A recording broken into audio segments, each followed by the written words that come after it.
Hey, what's going on, everybody? Justin here, and welcome back, or if you're new, welcome for the first time. And actually, it's only been 2 days since I've uploaded. I think this will be like the first time in a long time I'm actually, I don't know, do I get to call it consistent if it's only 2 videos? Probably not, but anyways, I'm here. Hopefully this is actually uploaded on Christmas Day 2020. I got my festive Tonberry shirt. Not sure if that's really Christmassy or not, but I was feeling the vibe and everything. And in this video, in celebration of Christmas, we're going to be doing the cozy Christmas tag. And this was created by Call Me After Coffee. I'm going to leave a link down below. Definitely go check that out as well. But let's just go ahead and get started. Prompt number 1 is Twinkling Lights. What is the most beautiful book you own? I'm not gonna lie, I got a lot of really nice Follow Society books here. It's a nice antique kind of books and stuff. But if I really had to go pick out of my... there are a few contenders, but it's either going to be, depending on the day, it's either going to be the Vikings, which has this really cool kind of like Nordic slipcase and everything. Just because I really love the Jormungandr there on the... obviously on the cover there. Just really cool, the way it's like gilded and everything. A lot going on. Really enjoyed that one. And then or the Celts. And it's just because I love the whole concept of like the torque symbolism, I guess, with like the Celtic culture and everything.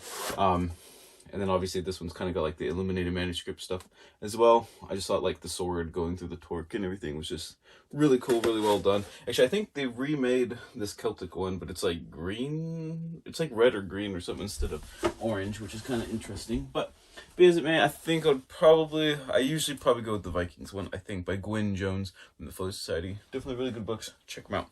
All right, prompt number 2, the perfect tree. Will you pay more for a more beautiful edition or the prettiest edition? Now, when it comes to like Follow Society books, which a lot of these are actually gifts and stuff, like if I'm actually just trying to get the Follow Society book, yeah, obviously I'm gonna pay probably a little bit more. They're actually almost all of these were used. I'd say there's probably only like 3 or 4 that were like, like new or in new condition or whatever. You usually get those like off eBay or Abe books and stuff like that. But yeah, if it's just like a regular book with like a paperback and like a hardcover, and like the covers are different and stuff, maybe if it's like $1 or 2 more and I like the hardcover or the paperback more, because sometimes I have bought paperbacks even more than a hardcover just because they did like look a little bit better, but usually only if it's like $1 or 2 more, because a lot of my like other books that you don't see here, like my regular books, almost all of them are like secondhand or used anyways, so a lot of them are only like $4 or $5 online, stuff like that, or at used bookstores and everything. So a lot of times I don't always have the option and stuff anyways, but very rarely, I guess is what I'd say, unless I'm specifically going for like some sort of like fancy or antique edition, I guess. Prompt number 3, build a snowman. Create a Christmas themed book stack. I got the perfect on the topic of Folio Societies. I promise that if you're new to the channel, I don't always just kind of go on about my Folio Society books, but is this not the perfect little Christmas book stack here, this 5-volume set?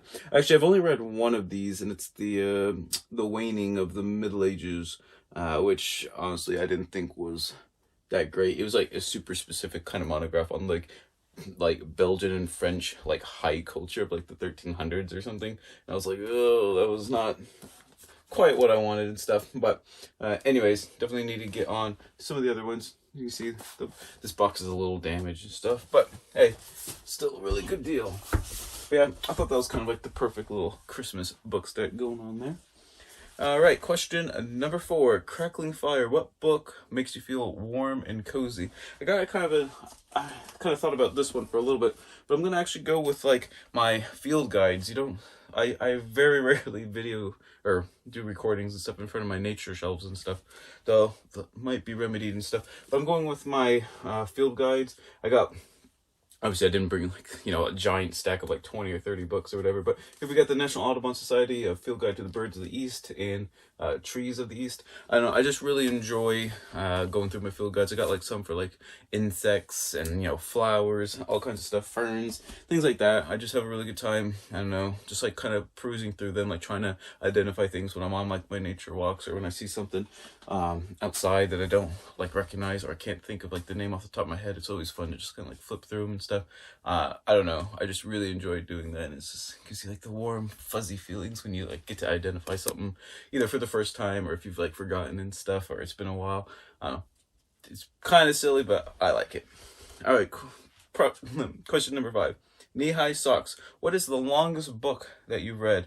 Officially since starting Booktube, sadly, it's I'm gonna have to go with Oathbringer by Brandon Sanderson, and trust me, there will be a review or one of my discussion panels with my friend Tim. If you've seen my other ones that I did for Way of Kings and Words of Radiance and stuff like that, yeah, we'll just leniently say it was not my favorite book of the year. You know, it wasn't even, you know, on the mediocre. It's like, I don't know, I kind of wish I got like my 50 hours of my life back, but you know, I'm a heretic for saying that, but it's the truth.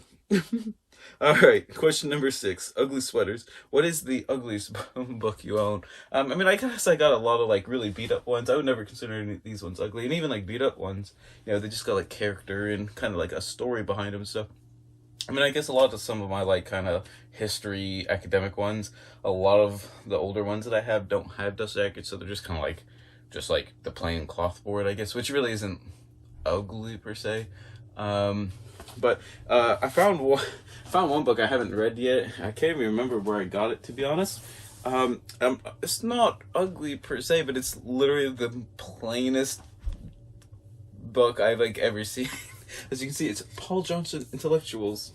Like I said, I don't know where this came from. I don't know if someone like gave it to me like a long time ago, and I just don't remember it. But I was like, when I was reorganizing my library like the past couple weeks, I like came across this book, and I was like, I don't. This was literally like, you know, the person that's like designing the jacket and stuff. Obviously, it was like super hungover or whatever, and had like this project to like finish, you know, in an hour or something, like by 9 o'clock, and he like wakes up and it's just like, nah, we're just gonna put in that font with 2 little bars and we're gonna call it good. I don't know if there's like some meaning behind how plain the cover is and stuff, but like I said, it's not maybe ugly per se, but it's pretty lackluster, I guess, pretty milquetoast. So there is that. All right, question number 7, blizzards. You know, living in northern Maine, it's something I gotta deal with every now and then. What is a book set in winter or has winter chills, you know, dark themes, something like that? We can go with this nature book, all about Winter World, the ingenuity of animal survival. And this is by Baron Heinrich. He's like one of my favorite nature writers. He's lived in southern Maine for a long time, and he kind of has this like off-the-grid cabin and stuff where he does a lot of his sort of research and things like that. But this book is all about how different animals and like insects and different plants and animals obviously, how they kind of survive like Maine winters, which, you know, it can literally be like 4, 5, 6 months of ice and snow. So how do these certain animals, you know, just survive that long in sub-freezing temperatures and whatnot? Especially with like kind of the scarcity of, you know, things to eat and use for shelter, things like that. Definitely learned a ton from it. If you're interested in that question, definitely check out Baron Heinrich's Winter World for sure. All right, and then lastly, we have number 8, Home for the Holidays.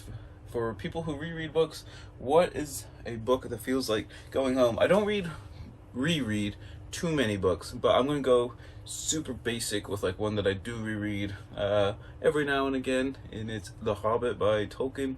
I mean, I don't know how anyone can like not feel like returning to like, I guess not, maybe not peaceful, but returning to, you know, Middle Earth and stuff with Gandalf and Bilbo and company. You know, how is that not like, you know, just gives you like warm fuzzy feelings and going home and stuff.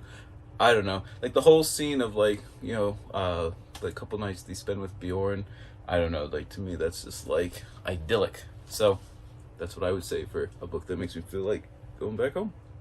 All right, so those were my answers to the Cosmos Christmas tag. Let me know what books make you feel like you're returning home, and also what is the ugliest book that you own, because I want to start looking up some of these covers. I'm not gonna lie, when I get home. But Anyways, thank you for watching. Don't forget to like, subscribe, all that kind of cool stuff. Check out my Twitter, Instagram. If you want to support the channel, the best way to do that, check out my Etsy shop. I'm gonna have my subliminal subliminal signs, yeah, my subliminal messaging here with like a different sign, if I remember to like swap them out and stuff in each video and stuff. But yeah, definitely just even like liking items or favoriting the shop on Etsy and stuff definitely helps me out in like the algorithms and stuff, I'm pretty sure. So yeah, that'd be the best way to support me. Thank you all for watching. Always remember, whatever you're reading around Christmas time, always remember, read victoriously.